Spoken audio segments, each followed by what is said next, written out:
It's okay. Please, share.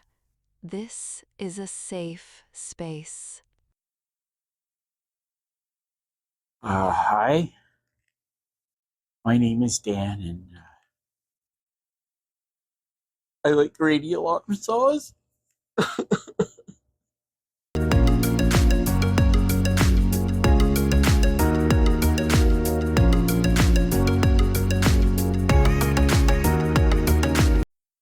Hi there, come on in. If you're new here, my name is Dan, and if you're not, you already knew that.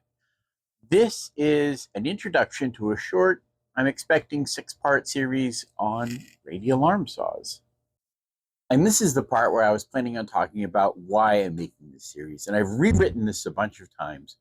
But the truth is, there's a lot of misinformation out there about radial arm saws, and it's led to a lot of unnecessary fear and paranoia about these tools. And I want to do my part to help rectify that. A radial arm saw can be a safe and useful piece of equipment in your workshop as long as you take the time to learn how to use it correctly and incorporate modern safety practices and tools. In fact, I'm not telling you that you should buy a radial arm saw. As a matter of fact, I think if you have the means, buying a brand new table saw and a new sliding miter saw over a radial arm saw is definitely the better choice. They're going to be better, safer pieces of equipment than this or any other 40-year-old piece of equipment. I agree with the notion that a radial arm saw does not have a practical place in a modern workshop if you can afford to buy contemporary equipment. But if you're limited on space and budget, like so many of us are, I think a radial arm saw is definitely worth considering, even if you're a beginning woodworker. They're incredibly versatile and stupidly inexpensive these days. So this series is going to be a bit of a primer on using a radial arm saw and how to do it safely. This is by no means going to be an exhaustive guide.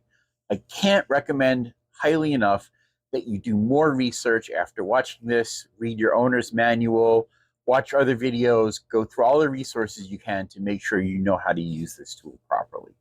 Remember that ultimately your safety is your own responsibility. If you don't feel comfortable using a radial arm saw or performing any of the cuts that I'm going to demonstrate in this primer, then don't. I'm not an expert or a professional or a teacher.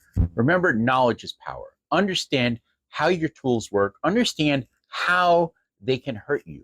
And that will inform you about how to use them properly and keep yourself safe. All right, there will be links down in the description for more resources. And as I release these videos, I'll make a playlist and I'll also have that linked in the description. And we'll see you in the next video, which will be, I don't know, a week or two from now.